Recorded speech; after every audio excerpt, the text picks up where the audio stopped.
రండి, పరిశుద్ధ గ్రంథం యొద్దకు రండి. ప్రతి ఒక్కరు తెచ్చారా? హడావిళ్ళు మర్చిపోయారా?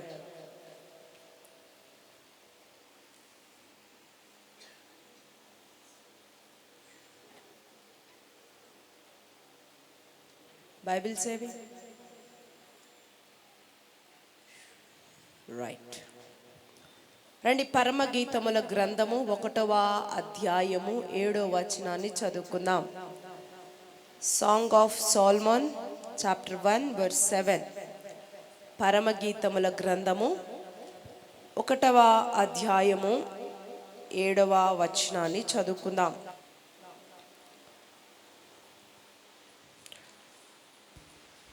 ఓపెన్ చేశారు అందరూ? రైట్, చదువు. నా ప్రాణప్రియుడా, నా ప్రాణప్రియుడా, నీ మందను నీ వెన్నచుట. నేను చదువుతాను.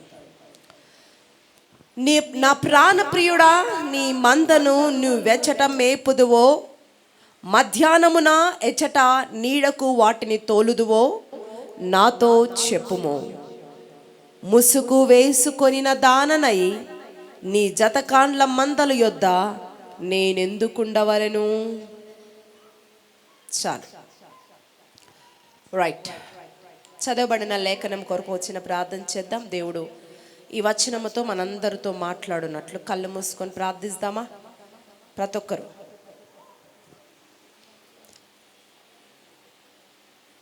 Can you close your eyes to all?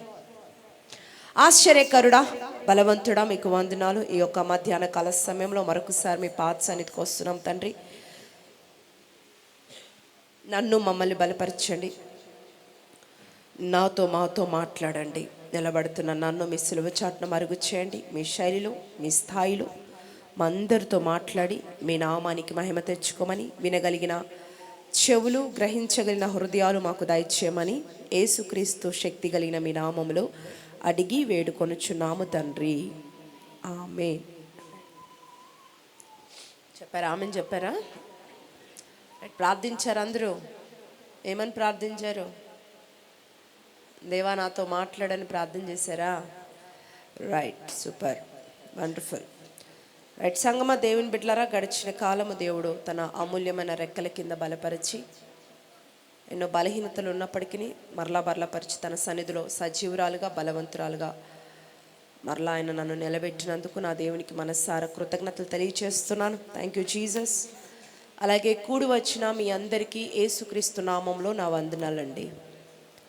వందనాలు చెప్పాను, బాగున్నారా? రైట్, దేవునికి మహిమ కలుగును గాక.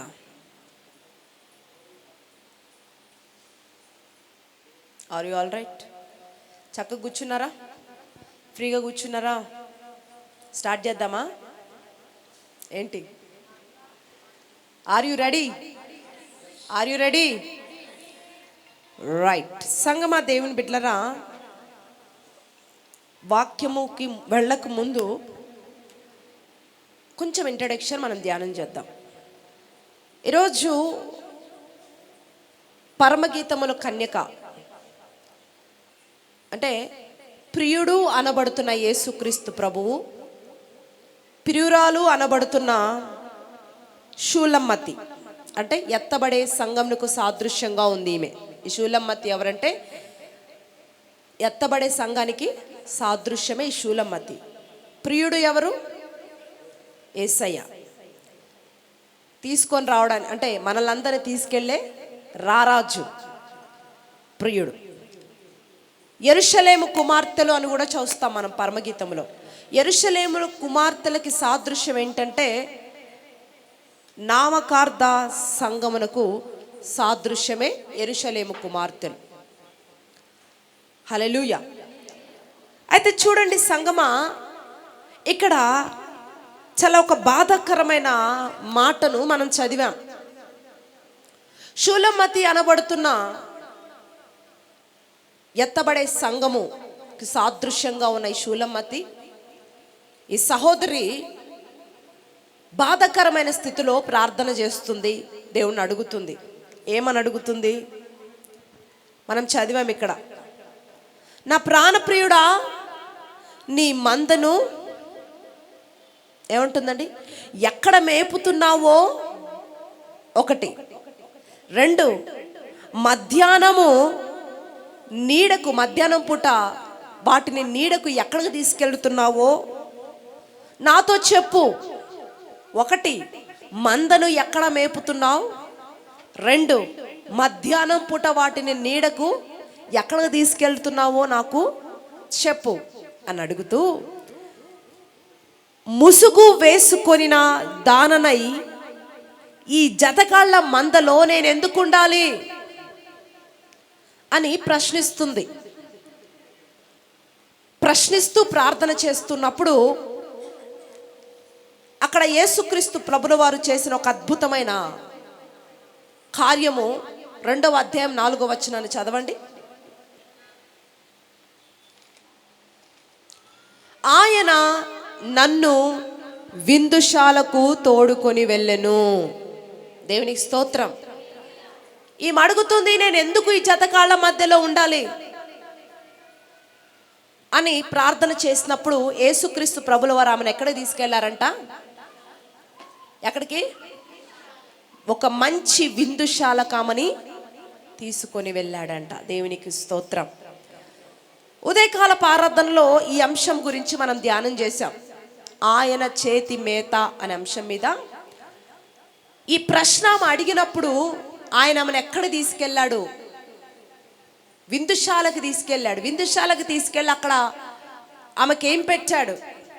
అసలు విందుశాల అంటే ఏంటి, సంఘం ఎలా ఉండాలి అని అనేక అంశాలు ఉదయకాలపు ఆరాధనలో విన్నాం. ఇప్పుడు ఎందుకు ఉదయకాలపు ఆరాధన గురించి మీకు చెప్తున్నానంటే, మీరు ఇవి సీక్వెన్స్ మెసేజెస్. అది వింటే ఇది అర్థమవుతుంది, ఇది వింటే అది అర్థమవుతుంది. అర్థమవుతుందా? రెండు వినాలా, రెండు వింటేనే మీకు అర్థమవుతుంది. అందుకనే మీకు చెప్తున్నాను, ఉదయము విందుశాలకు తోడుకొని వెళ్ళాడు. అసలు ఏ విందుశాల అది, అక్కడ ఏం పెట్టాడు అని మీరు యూట్యూబ్ అండ్ ఫేస్బుక్లో వింటే ఆయన ఏం పెట్టాడో, ఆమె ఏం తిన్నదో, ఆ విందేంటో మీకు అర్థమవుద్ది. ఓకే, ఇప్పుడు ఈ పూట జతకాళ్ళ మధ్యలో నేను ఎందుకు ఉండాలి, నా ప్రియుడా నీ మంద ఎక్కడుందో చెప్పు అంటుంది కదా. అసలు జతకాళ్ళ మంద, ప్రియుని మంద, ఈ రెండింటికి డిఫరెన్స్ ఏంటి? జతకాళ్ళ మంద అంటే ఏంటి, ప్రియుని మంద ఏంటేంటి, ఈ రెండింటికి ఉన్న డిఫరెన్స్ ఏంటి? అసలు ఏ మందలో మనం ఉండాలి? ప్రియుని మందలో ఉండాలా, జతకాండ్ల మందలో ఉండాలా అనేది ఈ పూట ధ్యానం చేద్దాం. నా మాటలు అర్థమవుతున్నాయా? హల్లెలూయా. ఇప్పుడు ఏం ధ్యానం చేద్దాం మనం, మీరు చెప్పండి. జతకాండ్ల మందలో జతకాండ్ల మంద మధ్యలో నేను ఉండాలా, ప్రియుని మధ్యలో నేను ఉండాలా? నేను ఎక్కడ ఉండాలి? నువ్వు ఎక్కడ ఉండాలో ఈరోజు ప్రభు మాట్లాడతాడు, విందాం. హల్లెలూయా. దేవునికి స్తోత్రం. అర్థమైంది కదా? ఉదయకాలం ఆరాధనలు ఏం మాట్లాడారో మీకు చెప్పాను. దానికి మిగతాదంతా కూడా మీరు తర్వాత వినండి. అయితే సంగమా, దేవుని బిడ్డలారా, ఈ పరమగీతంలో ప్రియుడు అంటే యేసుక్రీస్తు ప్రభు మీకు చెప్పాను. ప్రియురాలంటే ఎత్తబడే సంఘానికి సాదృశ్యము. యెరూషలేము కుమార్తెలు అంటే నామకార్థపు విశ్వాసులకు లేక సంఘానికి సాదృశ్యం. ఈ చాలా బాధకరమైన వచనంలో ఆమె అంటుంది, ముసుగు వేసుకొనిన దాననై జతకాండ్ల మధ్యలో నేను ఎందుకు ఉండాలి, నీ మంద ఎక్కడ మేపుతున్నావో నాకు చెబితే నేను చెప్పండి అక్కడికి వస్తా అని ఈమె అడుగుతుంది. ఎవరీమే? ఎవరు? నువ్వా? షూలమ్మతి. హల్లెలూయా. షూలమ్మతి ప్లేస్లో నువ్వు నీ పేరు పెట్టుకో. హల్లెలూయా. అడుగుతున్నావా? దేవునికి స్తోత్రం. కొంతమంది ఏంటంటే ఇది సరైన స్థలము కాదు అని తెలిసినా అక్కడే ఉంటారు. సంఘమైనా లేకపోతే ఉండవలసిన స్థితి అయినా, ఉద్యోగ వృత్తి అయినా, వ్యాపార వృత్తి అయినా, మన ఆధ్యాత్మికమైన విషయాలు శారీరక విషయంగా చూస్తే అది సరైన స్థలము కాదు. నేను ఇక్కడి నుంచి వెళ్ళాలి, ఇక్కడ ఉండాలి, ఈ ఉద్యోగం చేయాలి, ఈ పని చేయాలి, ఈ వ్యాపారం చేయాలి, ఈ సంఘంలో ఉండాలి, ఈ ఇంట్లో నేను ఉండాలి అని మనకి తెలిసినా కొంతమంది అక్కడే ఉండిపోతారు. హల్లెలూయా. బయటికి రావాలని ఉంటుంది కానీ రాలేని పరిస్థితి చాలామందికి ఉంటుంది. ఆమేన్. కొంతమంది బలహీనతల్లో ఉంటారు, బంధకాల్లో ఉంటారు, లోకానుసారమైన భక్తులు కొంతమంది ఉన్నారు కదండి, ఆచార సంబంధమైన భక్తులు కొంతమంది ఉన్నారు. రకరకాల పరిస్థితి, రకరకాల స్థితి. అయితే ప్రభు కోరుకుంటుంది మన యొద్ద నుంచి ఒకటే, మనము సరైన సంఘములో ఉండాలి, సరైన సంఘములో ఎదగాలి, సరైన క్రైస్తవుడిగా మనము ముందుకు ఎదిగి ఆయన రాకడకు ఎత్తబడే గుంపులో మనం అందరం ఉండాలి అనేది ఆయన చిత్తము. దేవునికి స్తోత్రం, హల్లెలూయా. అయితే చూడండి, ఇక్కడ షూలమ్మతి అంటుంది, నేను ఎందుకు ఉండాలి అక్కడ, నేను వచ్చేస్తా, I want to come out. దేవునికి స్తోత్రం. సంబంధాలు కానీ, విధానాలు కానీ, పద్ధతులు కానీ, ఆర్థికం కానీ, మీ స్పిరిచువల్గా అక్కడ ఆ ఉంటున్న స్థితి స్పిరిచువల్గా లేకపోతే అక్కడి నుంచి మీరు లేచి వచ్చేయాలి. కొంతమంది కుటుంబ సంబంధాలు కావచ్చు, ఆర్థికమైన సంబంధాలు కావచ్చు, కొన్ని విధానాలు కావచ్చు, కొన్ని పద్ధతులు కావచ్చు, శారీరకంగా నువ్వు జీవిస్తూ ఉన్నప్పుడు అక్కడ ఒక స్పిరిచువాలిటీ లేకపోతే, అక్కడ ఒక ఆత్మ సంబంధమైన కార్యముగా అక్కడ అనిపించకపోతే, అక్కడంతా కూడా లోకానుసారంగా ఆచార సంబంధంగా అనిపిస్తే, నువ్వు ఉంటున్న నీ సరౌండింగ్స్, నువ్వు జీవిస్తున్న నీ విధానంలో స్పిరిచువాలిటీకి దూరముగా నువ్వు కనిపిస్తుంటే నువ్వేం చేయాలి? అక్కడి నుంచి లేచి ఎక్కడ స్పిరిచువల్గా ఉందో, ఎక్కడ ఆత్మ పని చేస్తుందో, ఎక్కడ అభిషేకం పని చేస్తుందో, ఎక్కడ ఆత్మ కార్యములు ఉన్నాయో అక్కడికి నువ్వు వచ్చేయాలి. అది నీ బాధ్యత. ప్రభు నిన్ను తీసుకొని రాడు. అర్థమవుతుంది కదా? కొంతమంది అంటారు, చూద్దాంలే మందిరానికి రా అంటే కొంతమంది ఛాన్సర్ ఏంటి, ప్రభు నడిపిస్తే,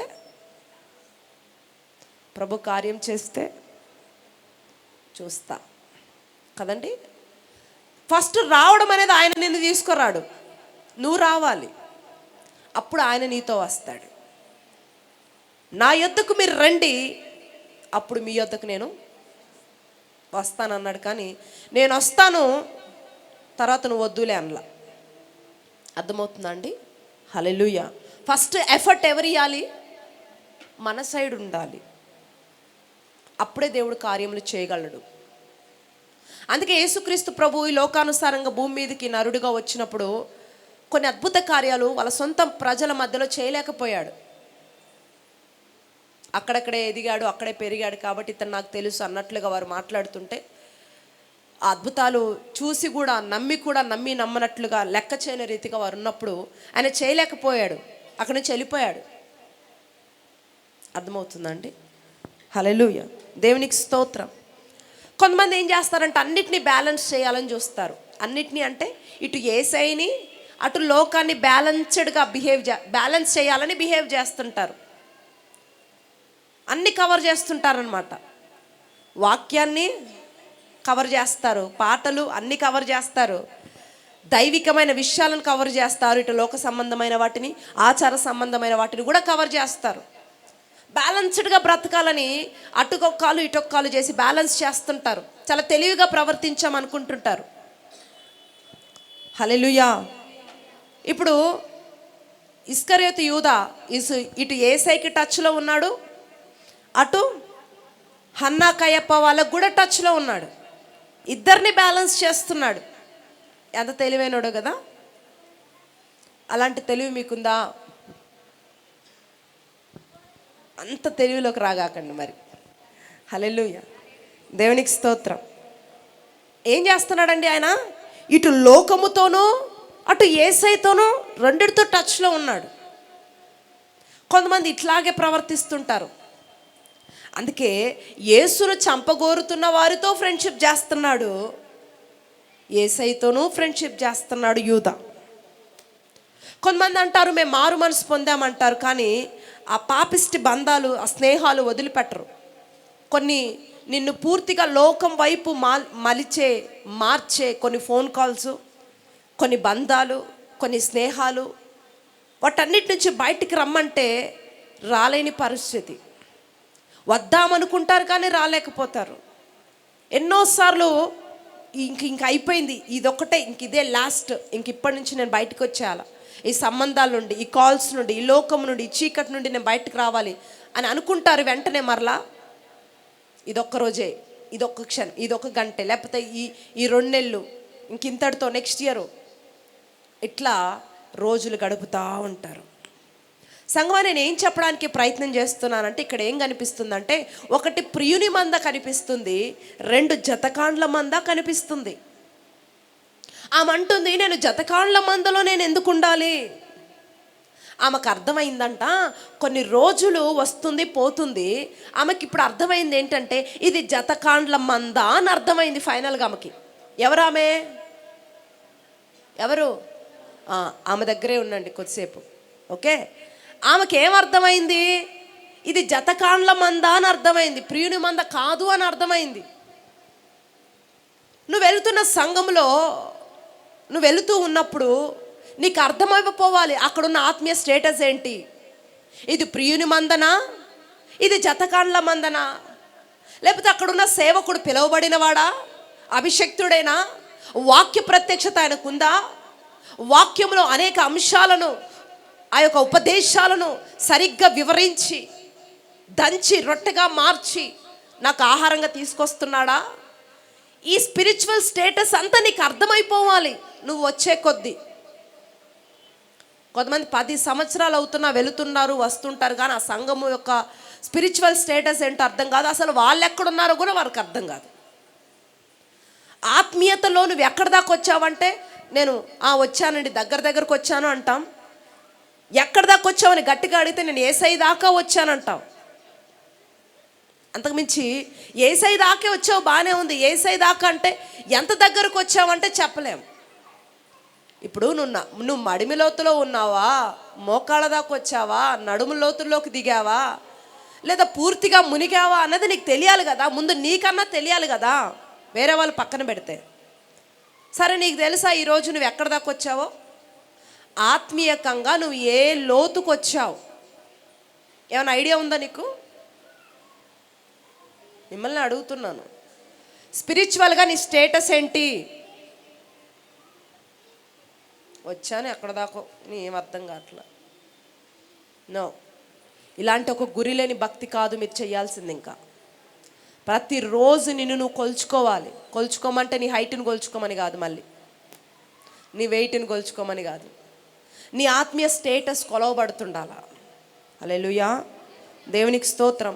ఈరోజు ఒక ఖరీదైన చర్చ మీ ముందు పెడుతున్నా. జతకాళ్ళ మందేది, ప్రియుని మందేది? జతకాళ్ళ మంద అంటే నామకార్థపు సంఘం అని అర్థం. ప్రియుని మంద అంటే ఎత్తబడే సంఘం అని అర్థం. అర్థమైందా? రైట్. ముసుగు ఎక్కడుంటుందో అది నామకార్థపు సంఘం. హల్లెలూయా. ఏ ముసుగు అది? ముసుగు గురించి అక్కడ ఆమె ఏమంటుంది? ముసుగు వేసుకొనిన దాననై అనింది కదా. ఏ ముసుగు అది? 2 కొరింథీ పత్రిక 3:14 ఏమంటాడు పౌలు గారు? ఒక అద్భుతమైన మాట అక్కడ మాట్లాడతారు. 2 కొరింథీ పత్రిక 3వ అధ్యాయంలో పాత నిబంధన గ్రంథంలో చదవబడినవి ఏమంటారు? మీరు అక్కడ చదువుతూ ఉన్నప్పుడు ఆ వాక్యములో ఉన్న ఆ ప్రత్యక్షత మీకు అర్థం కావాలి. ఆ ప్రత్యక్షత మీకు అర్థం కాకపోతే, అట్లాగా అజ్ఞానంలో ఉండిపోతే దాన్ని ఏమంటారంటే ముసుగు అంటారు. అక్కడ వారు చదువుతున్నారు కానీ వారికి అర్థం కావట్లేదంట. ఆ 3వ అధ్యాయం 14వ వచనంలో చదివితే, వారు వాక్యాన్ని చదువుతున్నారు కానీ వారికి వాక్యము ప్రత్యక్షపరచబడట్లా. హల్లెలూయా. అలా అజ్ఞానంలో ఉండిపోయారు అంతే. దాన్ని ఏమంటారంటే దాన్నే ముసుగు అంటారు. ఇప్పుడు నువ్వు వాక్యం చదువుతున్నావండి, చదువుతున్నారా మీరు వాక్యాన్ని? ఎంతమంది చదువుతున్నారు? చదువుతారా? మీకు అర్థమవుతుంటుందా? వాక్యము చదువుతున్నప్పుడు మీకు కొంతమందికి అర్థమవుతుంది, కొంతమందికి కొంచెం అర్థమవుతుంది, కొంతమందికి ఇంకొంచెం అర్థమైద్ది, ఇంకొంచెంమందికి ఇంకా బాగా అర్థమైద్ది, కొంతమందికి అసలేమి అర్థం కాదు. రకరకాల స్ట్రాటజీస్, రకరకాల స్టాండర్డ్స్ ఉన్నాయి. అయితే ప్రభు ఇక్కడ ఏమంటున్నాడంటే, ఆ చదివిన దాన్ని అర్థముగాక అజ్ఞానంలో ఉండిపోతే దానినే ముసుగు అంటారు. ఇక్కడ చూడండి, ఒక చర్చ్కి ప్రత్యక్షత లేకపోతే దాన్ని ఏమంటారంటే ముసుగు అంటారు. ఒక చర్చ్కి ఏముండాలి? ఏముండాలి? ప్రత్యక్షత ఉండాలి, రెవల్యూషన్ ఉండాలి. నువ్వు ఒక మందిరానికి వెళ్తున్నావంటే ఆ మందిరం ఒక ప్రత్యక్షతతో కూడిన మందిరమై ఉండాలి. ఆమేన్. అర్థమవుతుందా? హల్లెలూయా. ఇప్పుడు మత్తయి సువార్త 16వ అధ్యాయం 18వ వచనంలో అంటాడు పేతురుతో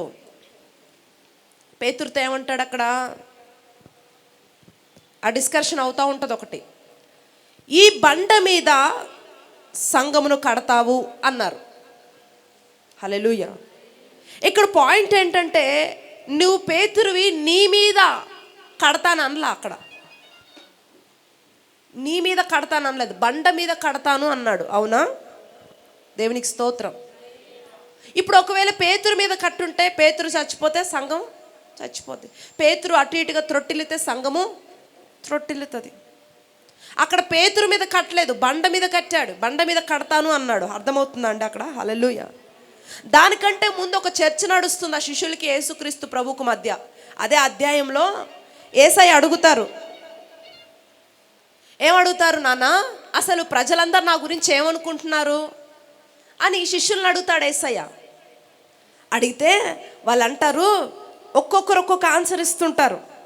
అయ్యా నువ్వు ఏమంటారండి, నువ్వు ప్రధాన యాజకుడు అని కొంతమంది అంటే, కొంతమంది నువ్వు ప్రవక్త అనుకుంటున్నారని కొంతమంది అంటే, ఇంకొకరు చెప్తారు నువ్వు సాధారణమైన వ్యక్తి అనుకుంటున్నారంటే, అట్లా రకరకాలుగా ఆన్సర్ చేస్తుంటే పేతురు ఒక్కడే అంటాడు. ఏమని?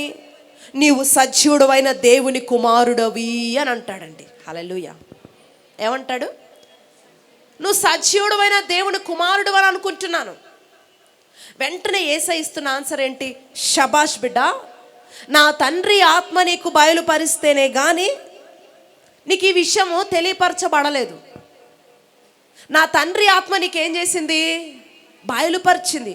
ఆ ప్రత్యక్షత నువ్వు పొందుకున్నావు కాబట్టి ఆ ప్రత్యక్షత మీద ఈ యొక్క సంఘాన్ని నేను కడతానన్నాడు. హల్లెలూయా.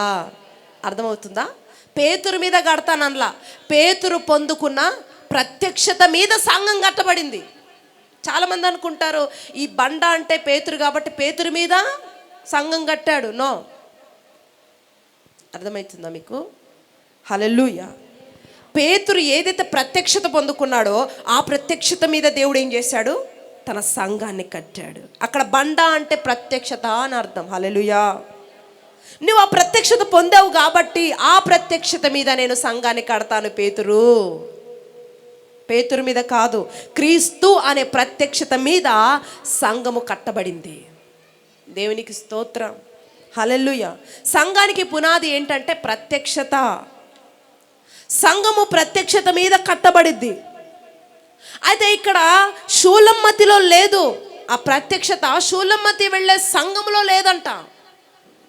షూలమ్మతి ఒక సంఘానికి వెళుతుంది. ఆ సంఘంలో ఏమి కనిపించలేదు ఆమెకి? ఏం కనిపించలేదు చెప్పండి? మీరు కూడా ఒక సంఘానికి వెళ్తున్నారు కదా, మీ సంఘంలో ప్రత్యక్షత మీకు కనబడుతుందా? చెప్పండి. కనబడుతుందా? పొందుకుంటున్నారా? దేవునికి స్తోత్రం. జతకాళ్ళ మధ్యలో ఉంది, ముసుగు తీసేవారు లేరు ఆమెకి. ముసుగుండిపోయింది అక్కడ ఆ సంఘంలో. ఎందుకు ముసుగుందంటే ప్రత్యక్షత లేదు కాబట్టి ముసుగు తీయబడాలి ఆ సంఘానికి. హల్లెలూయా. ప్రత్యక్షత ఎక్కడ ఉండదో అది నామకార్థపు సంఘమే. దేవునికి స్తోత్రం. అందుకే సామెతలు 25:2 ఏమంటాడండి? సంగతులు మరుగు చేయడము దేవునికి ఘనత, ఆ సంగతులు వెలికి తీయడము పరిశోధించడం రాజులకు ఘనత. అంటే కావాలనే కొన్ని విషయాలు దేవుడు ఏం చేస్తాడంట? మరుగు చేసి పెడతాడంట. హల్లెలూయా.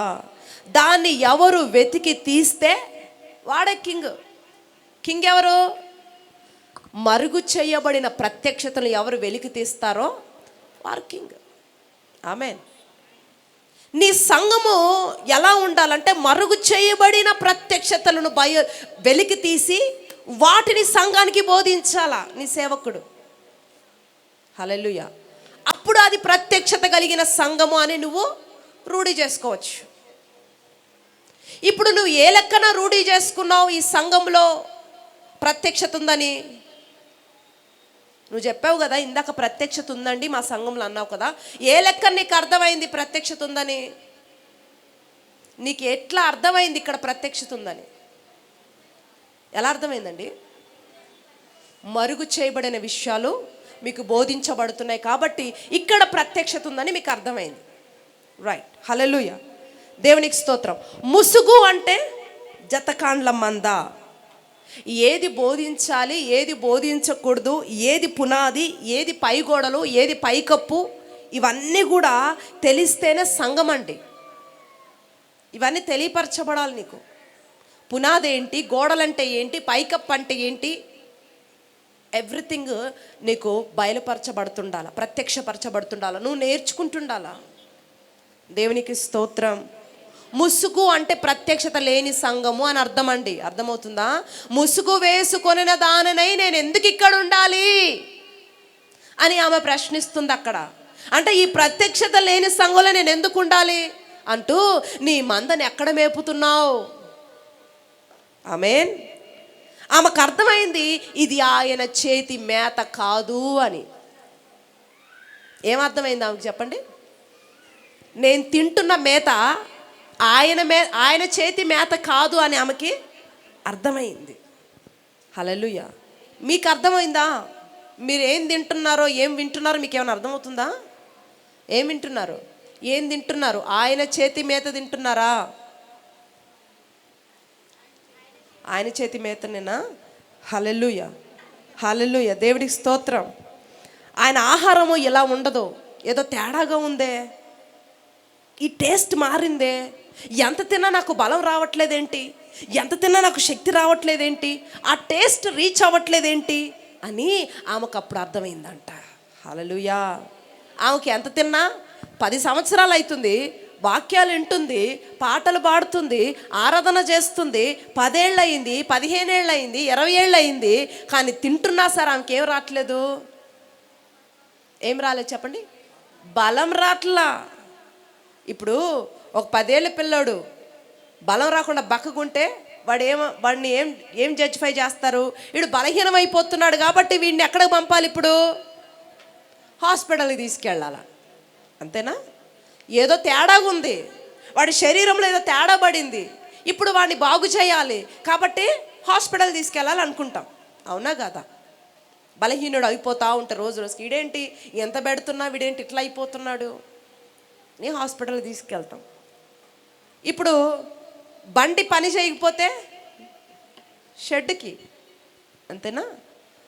ఇప్పుడు ఇవకు సోయి వచ్చింది కొన్ని సంవత్సరాల తర్వాత, ఇదేంటి నేను ఇన్ని ఏళ్ళు అవుతుంది ఇంత తింటున్నాను, ఇన్ని వింటున్నా సరే నాకేంటి ఆత్మీయంగా బలం రావట్లేదు, విశ్వాసం నాలో పెరగట్లేదేంటి, ఆ టేస్ట్ రీచ్ కావట్లేదేంటి, ఎంత తింటున్నా కూడా టేస్ట్ తగలట్లేదంట ఆమెకి. మీకు తగులుతుందా? టేస్ట్ తగులుతుందా? సరిపోతున్నాయి అన్నీ ఏంటి? ఉప్పులు చెప్పండి, కారాలన్నీ సెట్ అవుతున్నాయా? బాగా తింటున్నారు అయితే. హల్లెలూయా, దేవునికి మహిమ కలుగును గాక. ఇది ఆయన పెట్టే మేత కాదు అని ఆమెకు అర్థమైందంట. హల్లెలూయా. ఇది నువ్వు పెంచే మంద కాదు ప్రభువా, నీ మంద ఎక్కడుందో నాకు చెప్పు. దేవునికి స్తోత్రం. ఇప్పుడు పచ్చిక గల చోట్ల ఇప్పుడు ఉందనుకోండి గడ్డి, మేస్తే ఏమవుద్దండి?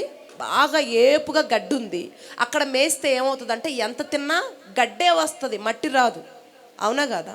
కొన్ని చోట్ల ఎక్కువ గడ్డి ఉండదు, కొంచెమే ఒక 1 ఇంచు 2 ఇంచుల గడ్డే ఉంటుంది. అది తినే కొద్ది కింద ఏమొస్తుంది? మట్టి వస్తూ ఉంటుంది. అవునా కదా? ఒక్కొక్క ప్లేస్లో ఒక్కొక్క రీతిగా గడ్డి మలుస్తుంటుంది. కొన్ని చోట్ల ఎంత కేర్ తీసుకున్నా గడ్డి రాదు, కొన్ని చోట్ల అసలు ఊరికే ఎట్టికి అలా వదిలేసినా ఏపుగా ఎప్పుడు గడ్డి వస్తూనే ఉంటుంది. అర్థమవుతుందండి? అంటే ఇప్పుడు చూడండి, మీరు జాగ్రత్తగా వినండి. పచ్చిక అనండి, మట్టి అంటని గడ్డి అనండి, మరలా చెప్పండి. పచ్చిక అనండి, మట్టి అంటని గడ్డి అనండి. అంటే జాగ్రత్త వినండి. లోక విషయాలు కలవని స్వచ్ఛమైన వాక్యము. దేవునికి స్తోత్రం. అంటే ఎంత తిన్న గడ్డే, మట్టి రాదు. ఎక్కడ? ప్రియుని మందలో. దేవునికి స్తోత్రం. ఆయన చేతి మేత ఎట్లుంటుందంటే గడ్డే వస్తుంది, మట్టి రాదు. అది తింటుండాలా, ఏం చేయాలి, బలం తెచ్చుకుంటుండాలి. దేవునికి స్తోత్రం. ఎన్ని గంటలు చెప్పినా, ఎన్ని రోజులు చెప్పినా ప్యూర్ వాడే వస్తుంది. కొంతమంది చూస్తే, నేను ఎవరిని పాయింట్అవుట్ చేస్తూ మాట్లాడట్లేదు, కానీ ఒక గంట వాక్యములో ఒక 10 నిమిషాలు లోకానుసారమైన సోది ఉంటుంది, ఇంకో 10 నిమిషాలు ఇంకొకటి. ప్యూర్ వర్డ్ దొరకని చాలా తక్కువ సంఘాల్లో దొరుకుతుంది ప్యూర్ వర్డ్. ఎంత తిన్నా గడ్డే. కానీ కొన్ని సంఘాల్లో మట్టి కూడా కలుస్తుంది. సగం మట్టి సగం గడ్డి తిని వెళ్తున్నారు చాలామంది. అర్థం కావట్లే వాళ్ళకి. పాపం, కానీ ఈమెకు అర్థమైందంట, నేను సగము గడ్డి సగం మట్టి తింటున్నాను, ఇది సరైన స్థలం కాదు, ఇది ఆయన చేతి మేత కాదు, ఆ టేస్ట్ రావట్లేదు, ఇంకా ఆయన చేతి మేత వేరే దగ్గర ఉంది. ప్రియుడా, నీ మందని ఎక్కడ మేపుతున్నావో నాకు చెప్పయ్యా. దేవునికి స్తోత్రం. హల్లెలూయా. ఆయన పద్మములున్న చోట ఆయన మందని మేపుతున్నాడంట. పద్మములున్న చోట ఎక్కడ మేపుతున్నాడు ఆయన? పద్మములు ఎక్కడ మొలుస్తాయి? జనరల్గా వాటర్లో మొలుస్తాయి, మురికి వాటర్లో అని చెప్పచ్చు. ఇప్పుడు దీన్ని ఆత్మీకంగా తీసుకుంటే మేబీ మురికి వాటర్లో అది మొలుస్తున్నా పద్మం మాత్రం ఎలా ఉంటుందండి?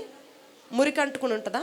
చాలా ఫ్రెష్గా ఉంటుంది కదా, చాలా స్వచ్ఛంగా ఉంటుంది. అంటే సంగమా చూడండి, ఒకటి పచ్చిక గల చోట్లనే, పచ్చిక గల చోట్ల మనము ఉండాలి. 2, లోతైన అనుభవాలు. ఈ పద్మముల చోట ఆయన పెంచుతున్నాడంట సంఘాన్ని. ఎక్కడ గొర్రెల్ని ఎక్కడ మేపుతున్నాడు యేసయ్య? పద్మములున్న చోట. పద్మములు ఎక్కడ పెరుగుతాయి? లోతైన నీళ్ళలో. లోతైన నీళ్ళల్లోనే పెరుగుతాయి అవి కదండి. ఎక్కడ మేపుతున్నాడు ఇప్పుడు?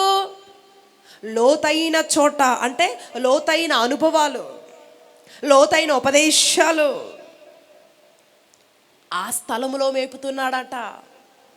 కొంతమంది ఎంతసేపు రక్షణ, మారు మనసు, స్వస్థత, ఆశీర్వాదము ఇంకెక్కడే ఉంటారు.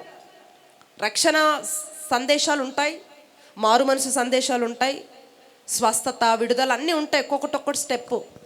ఇక 15 ఏళ్ళు వచ్చినా సరే ఇంకా రక్షణ గురించి చెప్తా ఉంటే, ఆల్రెడీ రక్షణ తీసుకున్నాడు రా, వాడు మారు మనసు పొందాడు, వాడికి ఇంకా ఉపదేశానికి ఎప్పుడు తీసుకొస్తావు? ఇంకా రక్షణే, ఇంకా మారు మనసే, ఇంకా స్వస్థత గురించి, ఇంకా ఆశీర్వాదాల గురించి చెప్తే ఇంకా బలమైన ఒక్కడున్నా ఎప్పుడు పొందుకుంటాడు ఇంకా కదా, అవునా? హల్లెలూయా. ఇప్పుడు వీటన్నిటి నుండి ఇప్పుడు ఏ స్థాయికి రావాలి? లోతైన స్థాయికి రావాలి. వేటి నుంచి? ఈ రక్షణ, చెప్పండి, ఈ మారు మనసు, ఈ స్వస్థత, ఈ ఆశీర్వాదము, ఈ దీవెనలు, వీటన్నిటి నుండి మీరు ఇంకా ఇంకొంచెం లోతులోకి రావాలి. ఇప్పుడు ఏ టైం అంటే ఇది లోతుగా ఎదిగే టైము. ఇంతకుముందు చెప్పాను, it's time to growing to deep అని. ఒక 1-2 ఇయర్స్ బ్యాక్ చెప్పుంటాను.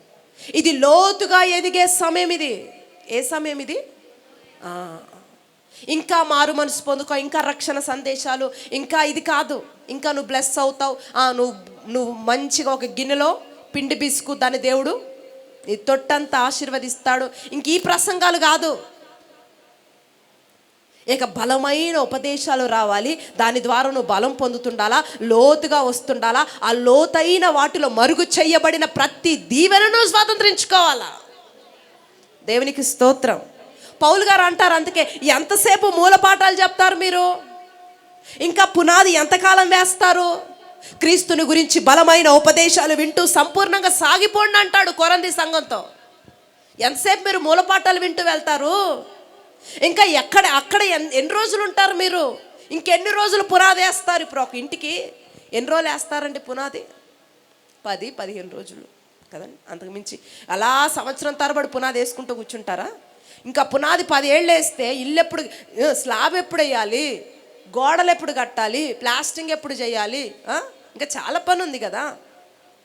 అదే అంటున్నాడు పౌలు గారు. ఏమంటున్నాడు? మీరు ఇంకెంతసేపు ఇక్కడే ఉంటారు? పునాది ఇంకెన్ని రోజులు వేసుకుంటారు? ఇక చాలు, మీరు వేసుకున్న బేస్ చాలు, ఇక మీరు ముందుకు సాగిపోండి, ఇక కట్టబడండి మీరు. దేవునికి స్తోత్రం. హల్లెలూయా. రక్షణ గురించి చెప్తానే ఉంటారండి. హల్లెలూయా. బోధ గురించి, అందుకే రక్షణ గురించి కాదు, ఇక బోధ గురించి చెప్పండి, ఇంకా ఉపదేశాలు చెప్పండి. కథలు చెప్తున్నారు ఇంకా కొంతమంది. కథలు ఇష్టం మీకు? కథలు కావాలా? కథలు కావాలా? ఉపదేశాలు కావాలా? కథలు ఇష్టమే కానీ వద్దు, అంతేనా? హల్లెలూయా. కథలు వినే కాలం అయిపోయింది, ఇంకా కథలు చెప్పే కాలం కూడా అయిపోయింది. అర్థమవుతుందా? కథలు చెప్తుంటారు కొంతమంది. ఏం చెప్తారు? ఎంత బాగా అల్లుతారో. మా దగ్గరకు వచ్చి మా గురించి మాట్లాడుతున్నాను. ఎంత బాగా కథలు చెప్తారో. అందుకే అంటున్నాడు ప్రభువు, ఇది కథలు చెప్పే కాలము కాదు. నీ కథలన్నీ చెప్పండి అయిపోయినాయి. ఇంకా నువ్వు చెప్పే కథలు అయిపోయినాయి. ఇక చెప్పడం బంద్ చేయి, అల్లటం బంద్ చేయి. ఎంత అన్నీ చేస్తారు, ఎన్నో చేసేస్తారు, అసలు ఏమీ తెలియనట్టు కథలు చెప్తుంటారు. ఇక కథలు చెప్పే కాలము, వినే కాలము కాదు ఇది. మీకు అర్థమవుతుందండి? కాబట్టి ఎవరైనా మీరు కథలు చెబుతూ ఉంటే, ఎందుకు రాలేదమ్మా, ఎందుకమ్మా ఎదగలేకపోతున్నామంటే, ఓ పెద్ద కథలు తీసుకొచ్చి చెప్పగాకండి. ఇక నమ్మే కాలాలు లేవి. మీరు అనుకుంటుండొచ్చు, దైవ సేవకుడు వింటున్నాడు కాబట్టి నమ్మడు. అర్థమవుతుందా అండి? కథలు చెప్పే కాలము, వినే కాలము ఏమైంది చెప్పండి? అయిపోయింది. కాబట్టి ఉన్నట్టు చెప్పండి. మిమ్మల్ని ఎవరు కొట్టరు. అర్థమవుతుందా అండి? దేవునికి స్తోత్రం. హల్లెలూయా. జతకాండ్ల మంద, ముసుగు కలిగిన మంద, లోతైన అనుభవం లేని సంఘము. ఇప్పుడు ఒడ్డున కూర్చొని చేపలు పట్టేవాడికి చిన్నవే పడతాయండి, అవునా? మహా అంటే కూరగా పడతాయి, కూర వండుకోవడానికి పడతాయి. లోతుకి వెళితేనే కదా పెద్ద పెద్దవి పడేది, అవునా కదా? ఒడ్డున సంపద లేదు, లోతులో సంపద ఉంది. మీకు అర్థమవుతుందా? సంపద ఎక్కడుంది? ఒడ్డున లేదు, లోతునుంది. ఒడ్డున ఒకవేళ వెతికితే కూరకు మాత్రమే వస్తాయి. ఆ రోజు వరకే నువ్వు తృప్తి పడతావు, తర్వాత మరలా ఎండిపోయిన స్థితే. జతకాండ్ల మంద అంటే ఒడ్డున మేపే సంఘము. ఇప్పుడు చాలా సంఘాలు ఏమైపోయాయంటే ఒడ్డొడ్డున మేపుతున్నారు. ఎక్కడ మేపుతున్నారు? ఒడ్డున. జతకాండ్ల మంద అంటే ముసుగు కలిగిన మంద, ఒక ప్రత్యక్షత లేని సంఘము. 2, లోతైన అనుభవం లేకుండా ఒడ్డొడ్డున మేపే సంఘమే, దాన్నే జతకాండ్ల మంద అంటారు. ఇప్పుడు ఆమెకు అర్థమైంది ఏమని? నేను జతకాండ్ల మందలో ఉన్నాను, ప్రత్యక్షత లేదు నా సంఘంలో. 2, నన్ను ఒడ్డొడ్డునే మేపుతున్నారు, నన్ను లోతులకు తీసుకెళ్ళట్లేదని ఆమెకు అర్థమైంది. హల్లెలూయా. అర్థమవుతుందా? జతకాండ్ల మంద అంటే ఏంటో? జతకాండ్ల మంద అంటే 1, ప్రత్యక్షత లేని సంఘం. 2, ఒడ్డునే లోతైన అనుభవం లేకుండా ఒడ్డొడ్డున మేపే సంఘాన్నే జతకాండ్ల మంద అంటారు. హల్లెలూయా. 3వ ప్రశ్న అడుగుతుంది అక్కడ ఆమె, నీడకు ఎలా తోలుతున్నావు? ఎక్కడకు తోలుతున్నావు? మధ్యాహ్నం పూట నీడకి వాటిని ఎక్కడ తీసుకెళ్తున్నావు అని అడుగుతుంది. హల్లెలూయా. అంటే మధ్యాకాశమునకు చేరే మార్గం ఏంటి? నీడ అంటే ఆమె ఏమడిగిందండి? నీడకు ఎలా తోలుతున్నావు? మధ్యాహ్నం పూట, మధ్యాహ్నాన్ని మధ్యాకాశం, అదే మర్మం అక్కడ.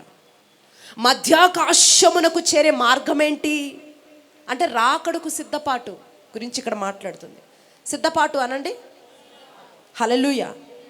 ప్రత్యక్షత లేని స్థితి 1, లోతైన అనుభవం లేని స్థితి 2, 3, రాకడకు సిద్ధపరచని సంఘము, ఉపదేశము లేని సంఘాన్నే జతకాండ్ల మంద అంటారు. రాకడ గురించి అప్రిల్లు, ఇంకెంతసేపు రొట్టెలు చేపలే, కివే. అసలు రాకడలో ఏం జరుగుతుంది, రాకడకు మనం ఎలా సిద్ధపడాలి, మన ఆత్మలు మనం ఎలా సిద్ధపరచుకోవాలి, ఎంత అభిషేకం పొందుకోవాలి, ఏ స్థాయిలో ఎదిగితే ఆ స్థాయి వస్తుందని ఇంకేం ఉండదు. ఓకే, ఇది జతకాండ్ల మంద యొక్క స్థితి. ఇప్పుడు ఒక అర్థమైంది, నేను జతకాండ్ల మధ్యలో ఉన్నానని. ఏ సంఘములో అయితే ప్రత్యక్షత లేదో కార్యాల మీద, ఎక్స్పీరియన్స్ మీద, అనుభవాల మీద కట్టుకుంటుంటారు కొంతమంది సంఘాలు.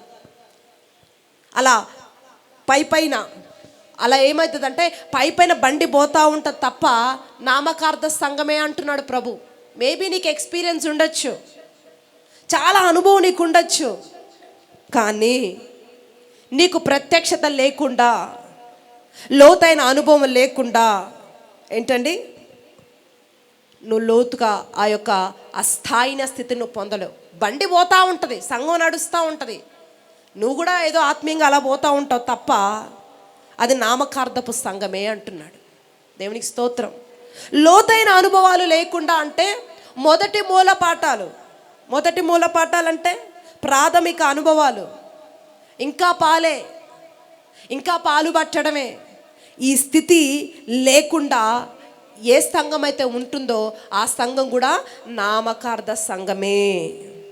రాకడ సిద్ధపరచకుండా, రాకడ సందేశాలు చెప్పకుండా, పెళ్ళి కుమార్తెగా నిన్ను అలంకరించకుండా, నిన్ను ఎలా ప్రతి వారం ఎలా ఉండాలంటే సంఘంలో నిన్ను పెళ్లి కుమార్తెగా అలంకరించాలి అనే తాపత్రయం ఉండాలి సంఘానికి. అలంకరించబడుతున్నావా? ప్రతి వారం నువ్వు అలంకరించబడుతున్నావా? నేనేదో నార్మల్గా వస్తున్నానండి, అలా కాదు. ఆత్మీయంగా మందిరానికి వచ్చినప్పుడు ప్రతి వారము పెళ్లి కుమార్తెగా నిన్ను సిద్ధపరచుటకు ఆ ఉపదేశాలు ఆభరణంగా నీకు అలంకరించబడుతున్నాయా? ఉపదేశం అనే ఆభరణాలు నీకు అందుతున్నాయా? తీసుకుంటున్న ఆభరణాలు కలెక్ట్ చేసుకుంటున్నావా? ఏంటవి? ఉపదేశము అనే ఆభరణాలు నువ్వేం చేయాలి? కలెక్ట్ చేసుకొని పెట్టుకోవాలి. హల్లెలూయా, దేవునికి స్తోత్రం, హల్లెలూయా. ఇక్కడ ఏమంటున్నాడు? పెళ్ళి కుమార్తెగా అలంకరించాలనే తాపత్రయం లేని సంఘాన్ని ఏమంటారంట? దానినే జతకాండ్ల మంద అంటారు. జతకాండ్ల మంద అంటే అర్థమైందా? 3 విషయాలు నేర్చుకున్నాం. 1, ప్రత్యక్షత లేని సంఘాన్ని. 2, లోతైన అనుభవం లేని సంఘాన్ని. 3, రాకడకు సిద్ధపరచకుండా, పెళ్లి కుమార్తెగా నిన్ను అలంకరించకుండా ఉండే సంఘాన్నే జతకాండ్ల మంద అంటారు. ఓకే, ఇప్పుడు ప్రియుని మంద ఎలా ఉంటుందో చూద్దాం. ఓకే, చూద్దామా? హల్లెలూయా. 1వ అధ్యాయం 4వ వచనం. ఏది? అక్కడే ఉండండి, అలా పరమగీతంలోనే ఉండండి, శూలమతి దగ్గరే ఉండండి. 1వ అధ్యాయం 4వ వచనం. నన్ను ఆకర్షించుము, మేము నీ యొద్దకు పరిగెత్తి వచ్చేదము. రాజు తన అంతఃపురములో నన్ను చేర్చుకొనెను. నిన్ను బట్టి మేము సంతోషించి ఉత్సహించదము. ద్రాక్ష రసము కన్నా నీ ప్రేమను ఎక్కువగా స్మరించదము. యథార్థమైన మనస్సుతో వారు నిన్ను ప్రేమించుచున్నారు. దేవునికి స్తోత్రం, హల్లెలూయా. సంగమా, దేవుని బిడ్డలారా, శ్రేష్టమైన మాటలు ఇక్కడ మాట్లాడుతూ ఉంది. ప్రియుని మంద ఎలా ఉంటుంది? దాని లక్షణం ఏంటి? ఎవరైనా దేవుని ఆత్మ చేత దేవుని అభిషేకం చేత ఆకర్షించబడితే వారొక్కరే రారు, వారొక్కరే ఉండరు. ఏం చేస్తారు వాళ్ళు? వింటున్నారా? ఇప్పుడు నువ్వు ఆత్మతో ఆకర్షించబడితే, అభిషేకంతో నింపబడిన వ్యక్తిగా నువ్వు ఉంటే, నువ్వు ఒక్కదానివే రావు. ఏం చేస్తావు? అనేకుల్ని తీసుకొని వస్తావు. అర్థమవుతుందా? సరే చెప్పండి, నువ్వు ఇప్పటి వరకు ఇన్ని ఉపదేశాలు వింటున్నావు కదా, ఒక్కసారి కూడా ఆకర్షించబడలేదా? ప్రియుడు నేను ఆకర్షించలేదా? ఉపదేశం నేను ఆకర్షించలేదా? ఆకర్షించిందా లేదా? ఏరి ఎవరినైనా తెచ్చావా? కనీసం ఒక్కరు 5 ఏళ్ళు అవుతుంది, 10 ఏళ్ళు అవుతుంది, 8 ఏళ్ళు అవుతుంది, ఒక్కరు ఇదిగో నా తరఫు నుంచి వీళ్ళు వచ్చారండి, వీళ్ళు స్థిరపడ్డారండి, ఒక్కరైనా చూపించగలవా? Can you tell me answer? నాకు జవాబు చెప్తారా? తీసుకొచ్చారా లేదా? ఒకటే ఆన్సర్. తీసుకొచ్చారా లేదా చెప్పండి. తీసుకొని వచ్చారు, తీసుకొని రాలేదు అంటే ఇప్పటి వరకు దేవుడు మిమ్మల్ని ఆకర్షించలేదా? మరి ఎందుకు తీసుకురాలేకపోతున్నారు? హల్లెలూయా. ఇక్కడ ఏమంటుంది? నువ్వు గనక నన్ను ఆకర్షిస్తే, ఎవరీమే? ఆమె దగ్గరే ఉండండి. ఇవేమంటుంది, నీవు గనక నన్ను ఆకర్షిస్తే, నీ ఉపదేశం నన్ను ఆకర్షిస్తే, నీ ఆత్మ నన్ను ఆకర్షిస్తే, నీ అభిషేకం నన్ను ఆకర్షిస్తే, నేను ఒక్కదానే రాను, నేను అనేకుల్ని తీసుకొస్తాను. దీనికి కొంచెం సౌండ్ పెంచినానా? నేను అనేకుల్ని తీసుకొస్తాను. దేవునికి స్తోత్రం. నీవు కనీసము కొద్ది మంది నన్ను నడిపిస్తేనే కదా నీ రక్షణ సంపూర్ణమయ్యేది. ఈ ఉపదేశం పరిపూర్ణమయ్యేది ఎప్పుడు? నీ రక్షణ సంపూర్ణమయ్యేది ఎప్పుడు అంటే నువ్వు కొంతమందిని తీసుకొచ్చినప్పుడు. రక్షణ పొందావా? పొందావు, రైట్. ఉపదేశాలు వింటున్నావా? వింటున్నా. ఇప్పుడు నీ రక్షణ సంపూర్తి కావాలి, నీ ఉపదేశాలు పరిపూర్ణం అవ్వాలి అంటే ఏం జరగాలి? కొంతమందిని తీసుకొని రాగలగాల. హల్లెలూయా. నువ్వు పొందుకున్న ఉపదేశంలోకి, నువ్వు పొందుకున్న సహవాసంలోకి, నువ్వు ఆకర్షించబడిన ఆ నడిపింపులోకి ఇంకొంతమందిని తీసుకురావాలి నువ్వు.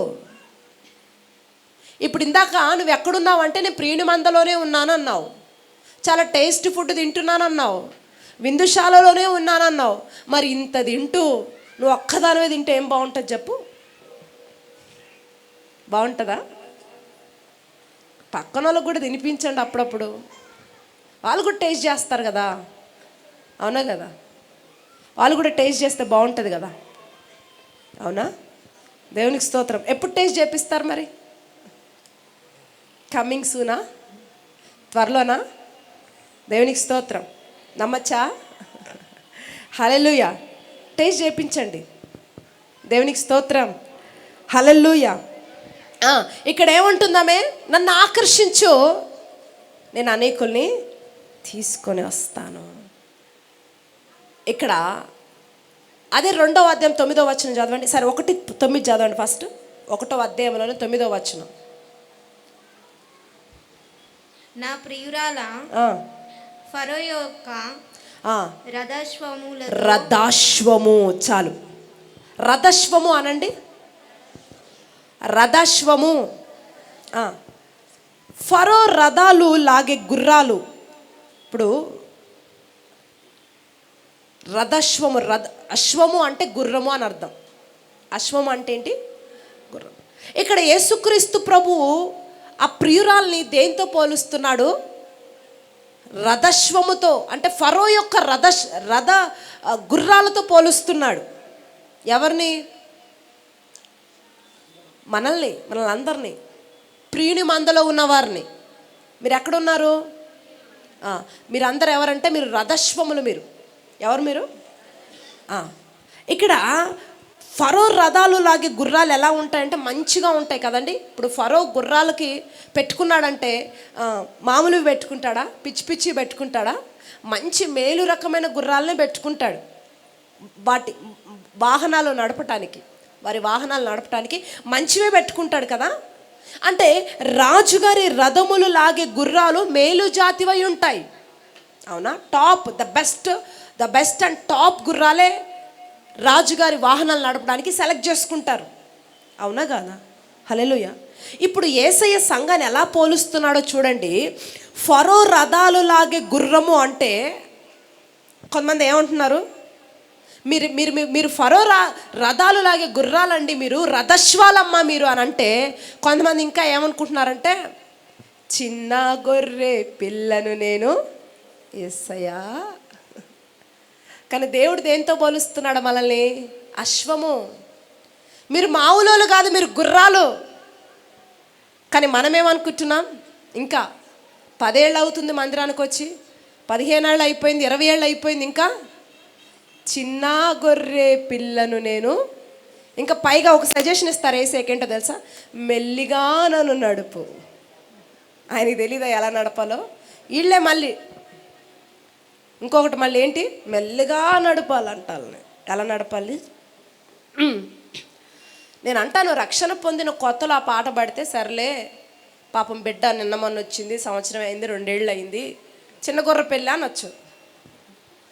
10 ఏళ్ళు అయ్యి 20 ఏళ్ళు అయ్యి కూడా ఇంకా నువ్వు గొర్రె పిల్లవంటే ఎట్లా? నిన్ను ఏం చేయాలి చెప్పు? నేను ఇంకా గొర్రె పిల్లని అంటున్నావు, ఏం చేయాలి? నువ్వు గొర్రె పిల్లవా? అశ్వమువా? అశ్వమేనా? దేవుడికి స్తోత్రం. సంఘం ఏ రేంజ్కి రావాలో సంఘమా వింటున్నారా? ఇంకా చిన్న గొర్రెపిల్ల రేంజ్ కాదు. అర్థమవుతుందండి? రాజుగారి రథములు లాక్కెళ్ళే వేగవంతముగా పరుగులు పెట్టి విజయ తీరానికి చేర్చే ఒక అశ్వము వంటి వారిలాగా మనం మార్చబడాలి. దేవునికి స్తోత్రం. హల్లెలూయా. విజయ తీరాలకు చేర్చే గుర్రాలవి. ఎవరికి? రాజుగారిని. దేవుడి స్తోత్రం. మన రాజు ఎవరు? యేసుక్రీస్తు ప్రభువుని మన మీద కూర్చోబెట్టుకొని యుద్ధము చేయుటకి మనము మన వంతు పాత్రగా మారిపోవాలండి. దేవునికి స్తోత్రం. హల్లెలూయా. ఆ స్థాయికి రావాలి, మనం ఆ స్థితికి రావాలి. ఆత్మలో ఆశీర్వదించబడిన సంఘము, అభిషేకములో పరిపూర్ణమైన సంఘము, రాజుగారిని మోయగలిగిన సంఘము. దేవునికి స్తోత్రం. అది సంఘం అంటే. సంఘం ఎవరిని మోయాలి? సంఘము ఎవరిని మోయాలండి? రాజును మోయాలి. ఎప్పుడు? ఆత్మలో కొంచెం బలం పొందిన తర్వాత ఇంకా నేను నీ మీద ఎక్కుతానని కాదు, నా మీద నువ్వు ఎక్కేసాయి అని చెప్పాలి. హల్లెలూయా. ఇప్పుడు మీరేం చెప్తున్నారు? ఇంకా నేను నీ మీద ఎక్కుతాను నన్ను నడుపు అంటున్నారా? నువ్వు నా మీద ఎక్కేసాయి అంటున్నారా? ఏమంటున్నారు చెప్పండి? చెప్పండి. మీరు ఏమంటున్నారు ఇప్పుడు? ఎక్కేవారా ఎక్కించుకునేవారా? ఏదన్నా కష్టమే. ఇప్పుడు చెప్ప, మీరు ఎక్కేవారా ఎక్కించుకునేవారా? ఎక్కించుకునేవారేనా? దేవుడికి స్తోత్రం. హల్లెలూయా. ఎక్కించుకునేవారిగా మీరున్నప్పుడు దేవుడు బలమైన కార్యాలు మీ జీవితంలో జరిగిస్తాడంటే. హల్లెలూయా. దేవుడికి స్తోత్రం. ఇంకా చిన్న గొర్రెపిల్ల సంఘం కాదు, ఎదిగిన సంఘంగా మనం ఉండాలి. మెచ్యూరిటీ చిల్డ్రన్స్గా మనం మారాలి. ఇంకా మనం చిన్నపిల్లలం కాదు, మూల పాఠాల దగ్గరే చిన్నపిల్లలాగా కాదు. ఇంకా సంఘాల్లో అసూయలు, ద్వేషాలు, రాజకీయాలు, కులములు ఇవన్నీ ఉండకూడదు ఇక సంఘంలో. We're growing children. దేవునికి స్తోత్రం. చిన్న పిల్లవాని ప్రవర్తన కాదండి, ఒక ఎదిగిన బలం పొందిన సంపూర్ణత కలిగిన సంఘంగా సంఘం ఉండాలి. కొంతమంది చూడండి, ఇంకా ఇళ్ళ దగ్గర గొడవలు పెట్టుకుంటే అది మందిరం దాకా తీసుకొచ్చి ఒక ఆమె ఇటు మూతి తిప్పితే ఇంకొక ఆమె ఇటు. మీరు ఎదిగిన వారని ఎలా చెప్పగలం?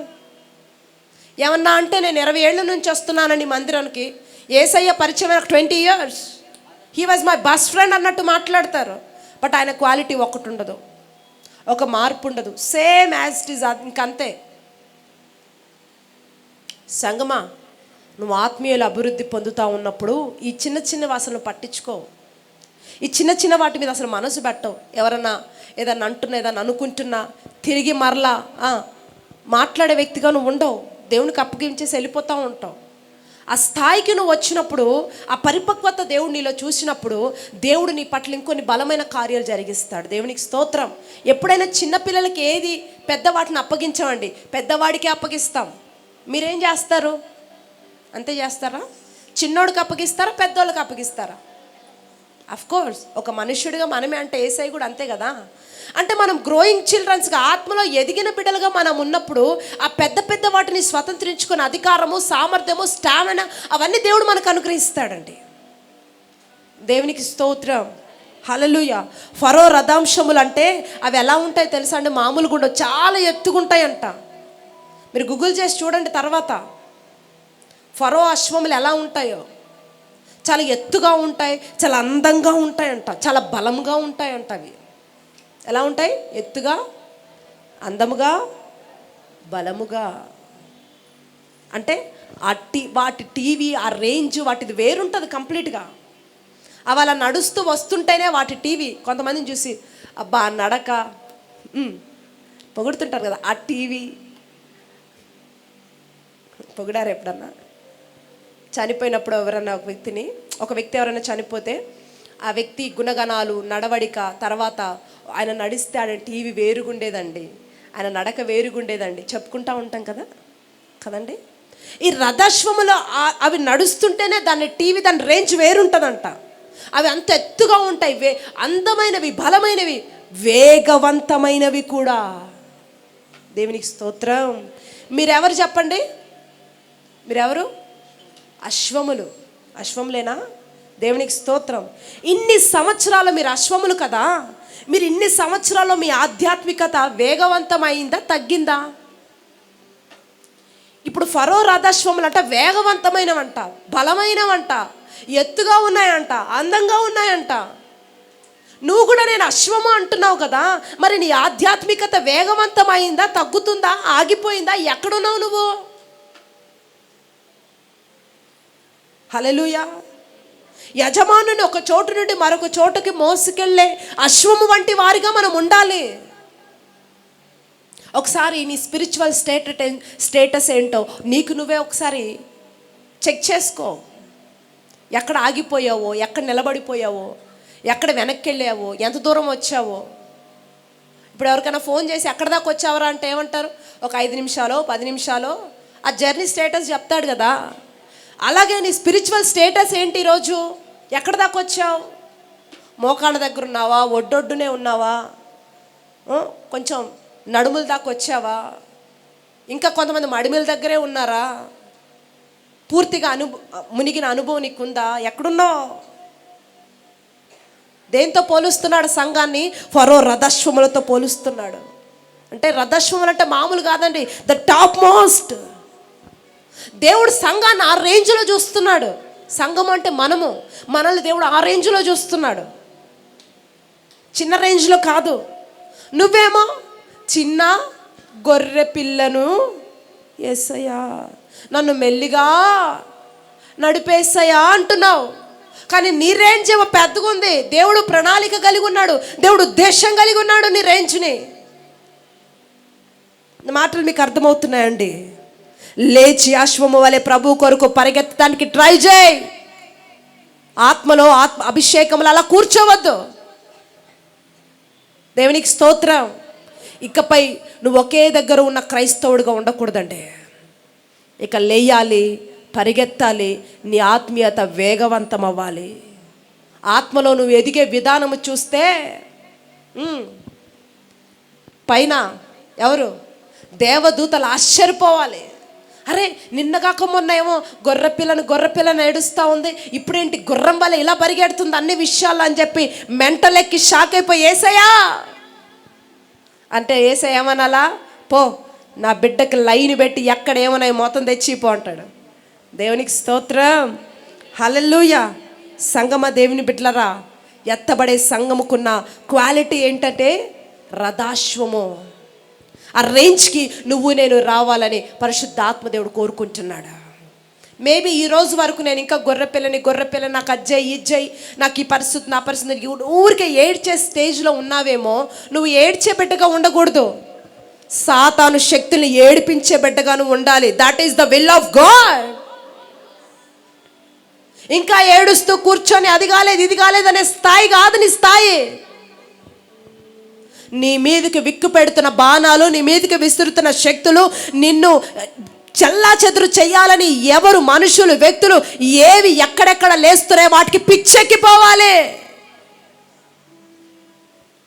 కూర్చొని ఏడవాలి. ఎటువైపు నుంచి వచ్చినా వీడు లేసి ఎగురుతున్నాడే, నేనేం చేయాలని ఆ చీకటి శక్తులంట కూర్చొని ఏడవాలంట. ఆ స్థాయికి నువ్వు రావాలి. దేవునికి స్తోత్రం. అందుకే దేవుడు నేను రక్షించుకున్నాడు. నీ కుటుంబంలో ఎంతో మంది ఉండగా దేవుడు నిన్నొక్కడు ఎందుకు ప్రేమించాడు, నిన్నొక్కడు ఎందుకు రక్షించుకున్నాడు? ఒక ఉన్నతమైన స్థాయిలో నిన్ను ఉంచాలనే కదా, ఒక గుర్రము వంటి వాడిగా నిన్ను మార్చాలనే కదా, ఒక వేగవంతముగా నువ్వు ఆశీర్వదించబడాలనే కదా నేను ఎంచుకుంది. నేను ఇంకా గొర్రె పిల్లని ఏడుస్తూ కూర్చొనే దినాలు కాదు, కథలు చెప్పే కాలం కాదు, లేచి పరిగెత్తి గవిని పొందుకునే కాలం ఇదే. దేవునికి స్తోత్రం. హల్లెలూయా. మూడోది చెప్పి నేను ముగిస్తాను. పరమగీతంలో 1వ అధ్యాయం 15వ వచనంలో అక్కడ ఏముంటుందో చూడండి. నా ప్రియురాలా నీవు సుందరివి, నీ కండ్లు గువ్వ కండ్లు. దేవునికి స్తోత్రం. ఇక్కడ ఏమంటున్నాడండి? ప్రియురాల్ని దేవుడు ఎంత చక్కగా పోలుస్తున్నాడు. నువ్వు సుందరివి, నీ కళ్ళు ఏ కళ్ళు? గువ్వ కండ్లు. హల్లెలూయా. గువ్వ కండ్లు అంటే అర్థం ఏంటి? ఎప్పుడు కన్నీటితో ఏడుస్తూ ఉంటాయి ఆ కండ్లు. దేవునికి స్తోత్రం. ఈ లోకరీత్యా చూస్తే ఎప్పుడు ఏడుస్తూ కూర్చున్న వాళ్ళు ఏమంటారు?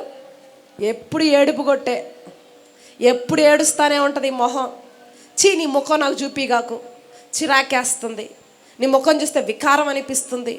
లోకము మాట్లాడతారు చూడండి ఇక్కడ. కానీ ప్రభు అంటున్నాడు, సంఘము కన్నీటి అనుభవాలతో ఉన్నప్పుడే, కష్టాల్లో శ్రమల్లో, అలాగని బాధల్లో కన్నీటిలో ఏడవమని కాదు.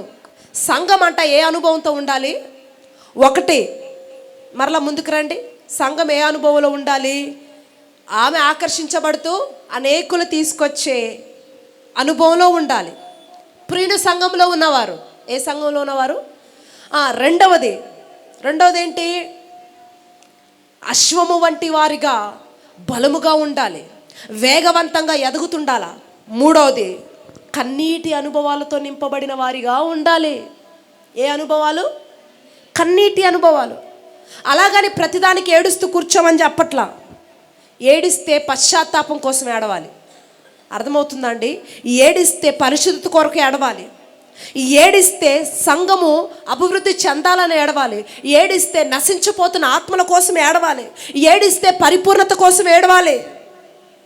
ఏడిస్తే పరిశుద్ధత కొరకు ఏడవాలి తప్ప అన్ని విషయాలకి ఏడవకూడదు. ఇంకా ఏడవలసిన విషయాలు చాలా ఉన్నాయి. వాటి కొరకు మీరు ఏడవండి తప్ప అనవసరమైన వాటి కొరకు మీరు ఏడవద్దు. ఇప్పుడు ఇన్నిసార్లు ఏడవమన్నాడు కదా, పశ్చాత్తాపడి ఏడవండి, సంఘం కొరకు ఏడవండి, ఆత్మల అభివృద్ధి కొరకు ఏడవండి అని చెప్పిన దేవుడు, నీ ఇంట్లో నీ సొంత వారు చచ్చిపోతే ఏడవద్దు అన్నాడు. అర్థమవుతుందండి? కన్నీటి అనుభవాలతో సంఘం ఉండాలి అన్నాడు. అనేక ఆత్మల కొరకు ఏడవాలన్నాడు. పరిపూర్ణత కొరకు, పరిశుద్ధ కొరకు ఏడవాలంటున్నాడు. ఇన్నిసార్లు ఏడవమని చెప్పిన దేవుడు, నీ ఇంట్లో నీ సొంత వారు చచ్చిపోతే ఏం చేయకూడదంట? ఏడవకూడదంట. జరిగే పనేనా అంటారు అది?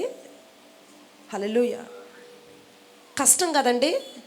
సొంత ఇంటి వారు చనిపోతే ఏడవద్దు, నిరీక్షణ కలిగి ఉండండి అంటున్నాడు.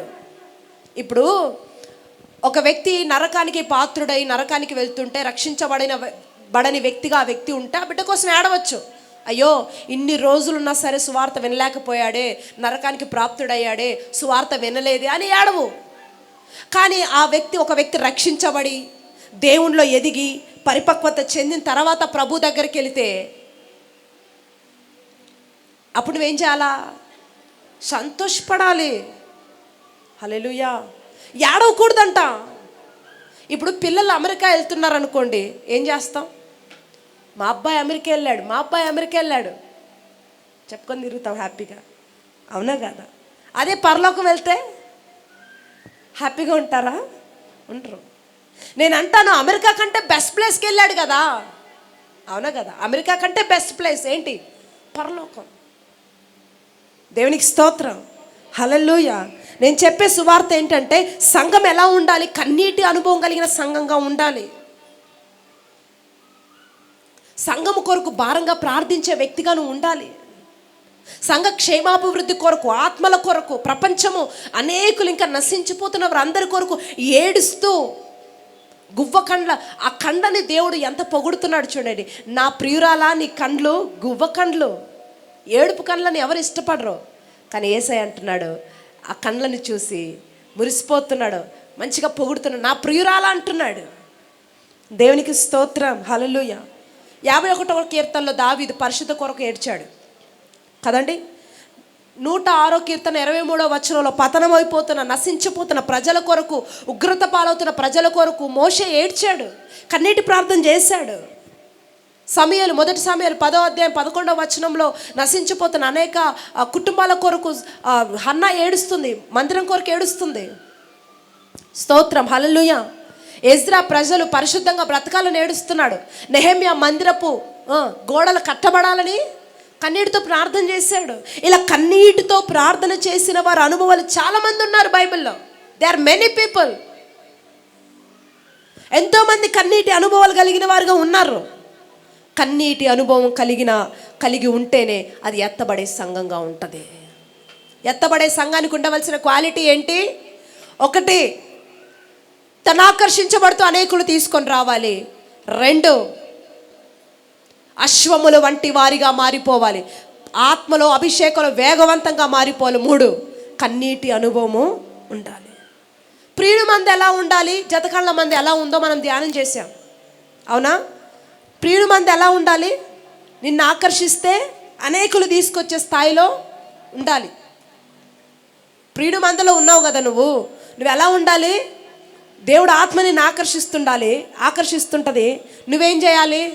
అనేకులు తీసుకొని రావాలి. 2, ఫరో రథాశ్వము స్థాయిలోకి, ఆ బలమైన స్థాయిలోకి నువ్వు రావాలి. 3, కన్నీటి అనుభవాలు కలిగిన దానిగా నువ్వు ఉండాలి. జతకాండ్ల మంది ఎలా ఉన్నారు?